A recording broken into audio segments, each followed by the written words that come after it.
Assalamualaikum warahmatullahi wabarakatuh. Dengan penuh keinsafan, mari kita bersama-sama menjelajahi makna hidup ini dengan bimbingan dan petunjuk Sang Maha Kuasa.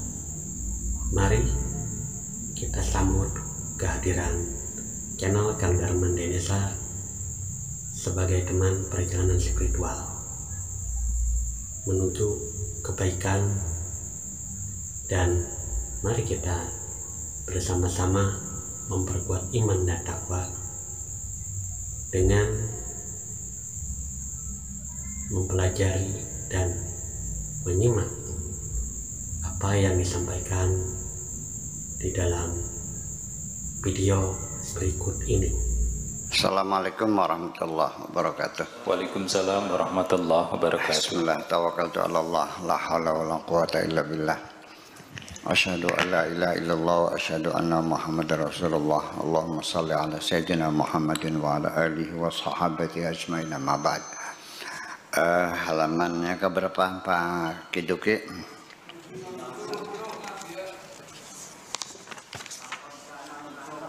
(760) Lakon kana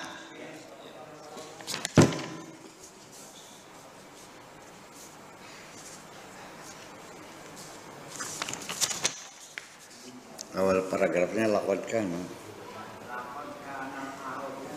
kana al-arabu, ya, fi jahiliyatihim, konon beritanya orang Arab zaman dahulu pada zaman jahiliyah, pada zaman kehidupan primitif mereka. Jahiliyah itu primitif lah, bukan jahiliyah bodoh ya, jahiliyah primitif.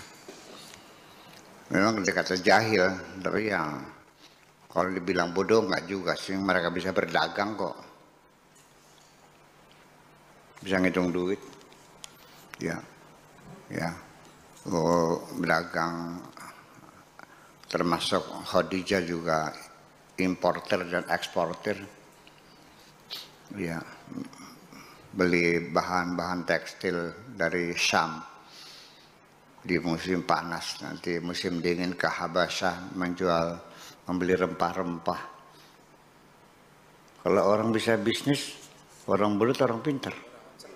Iya, jadi maksudnya primitif lah gitu. Ya, untuk sedikit jangan terlalu menghinakan sekali. Kebodohan primitif lah. Yaz'amuna annal malaikata banatullah. Mereka mengklaim bahwa malaikat-malaikat, makhluk-makhluk Allah yang enggak kelihatan mata ini, ya, mereka dalam sebagai makhluk-makhluk gelombang, ya, dimensinya ya berbeda dengan dimensi kita. Mereka mengatakan bahwa malaikat itu adalah anak-anak perempuannya Allah. Itu kata mereka, banatullah thumma yattakhiduna li hadhil malaika tamathila. Kemudian malaikat-malaikat itu, ya, dibikinkan berhala-berhala. Yusammunaha asma'al inas, berhala-berhala yang mereka buat sebagai simbol bagi anak-anak Tuhan, malaikat itu, dengan nama-nama perempuan seperti nama Al-Lata, Al-Uzza, dan Al-Manat, itu nama-nama perempuan.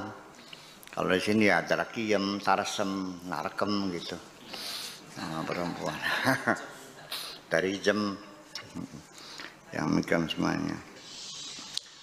Wa amsaluha, dan sejenisnya.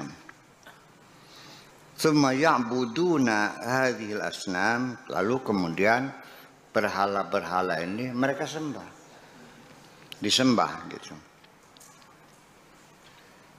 Biwasfiha mustamathila libanatillah, ya, yang sifatnya sebagai berhala atau tempekong-tempekong anak-anak perempuannya Tuhan. Ya, mereka menyembah berhala-berhala. Menyembah itu ya sujud, menyembah. Jadi kata-kata ya'budu ini ya di sini artinya menyembah. Ibadah kepada berhala artinya menyembah berhala. Tetapi ketika ibadah kita kepada Tuhan itu bukan menyembah Tuhan, tapi mengabdi kepada. Selama ini kita mengatakannya menyembah Tuhan. Emangnya Tuhan sesembahan? Ini perlu kita jelasin. Jadi ya'budu itu, abadah ya'budu, ibadah itu bisa mananya menyembah, juga bisa mana mengabdi. Kalau dia mengabdi kepada negara namanya abdi. Kalau yang mengabdinya kepada Tuhan namanya abdillah. Jadi beribadah itu maksudnya bukan menyembah, mengabdi kepada Allah. Apa saja yang kita lakukan selagi untuk Allah itu namanya pengabdian. Sekalipun praktiknya kita usaha bisnis, cari makan, buat ngasih makan anak istri, ya itu adalah juga pengabdian kepada Allah. Buktinya mana? Ya uangnya kita pakai buat bantu orang yang susah. Kemudian yang kita bantu kadang-kadang mengkhianati kita. Kecewa nggak? Ya enggak, yang kita niatnya untuk Allah aja. Kalau engkau majikanmu adalah Allah, maka engkau tidak mungkin akan kecewa atas kebaikan yang kau lakukan. Sekalipun ya orang yang kau baiki itu juga tidak berterima kasih, nggak ada urusan, kita lagi berbuat baik kepada Allah. Ada nggak orang yang kecewa dengan kebaikannya? Ya itulah. Sebagai bukti bahwa kebaikanmu adalah untuk dirimu sendiri, bukan untuk Tuhanmu. Ketika orang yang kau baiki menjahati kamu kecewanya sangat mendalam. Tahu-tahu nggak bakal gue bantu, sialan lo. Ya kan? Kecewa sekali. Dan kecewanya sangat mendalam. Kita dijahati oleh orang. Kalau orang yang kita tidak kenal ya biasa aja.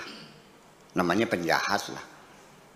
Tapi kalau yang menjahati kita orang yang kita baiki, yang kita sayangi, yang kita urusin, yang kita biayai, namanya bukan kejahatan, pengkhianatan namanya.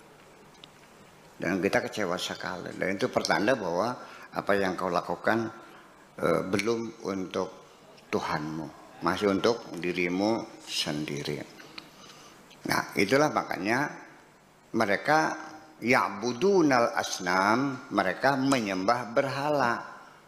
Tapi kalau orang Islam ya'budunallah, bukan menyembah Allah, mengabdi kepada Allah. Itu beda artinya. Paham nggak saya ngomong nih?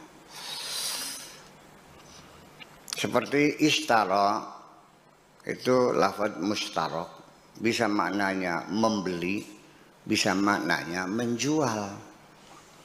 Jadi mana isyara itu dalam bahasa Indonesianya mungkin yang pasti itu bertransaksi.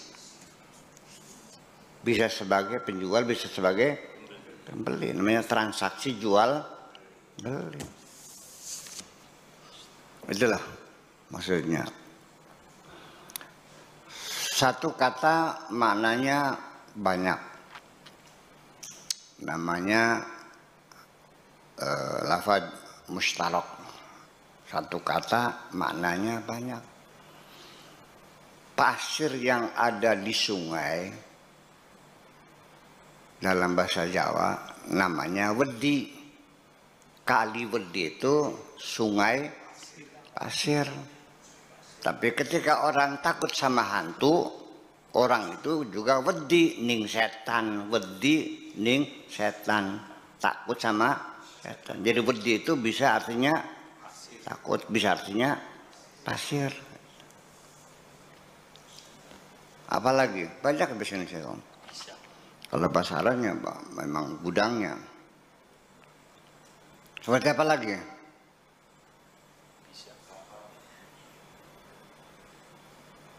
Madu. Bisa madu yang rasanya manis, bisa ada madu yang rasanya pahit. Nah, kalau di madu tawon, manis.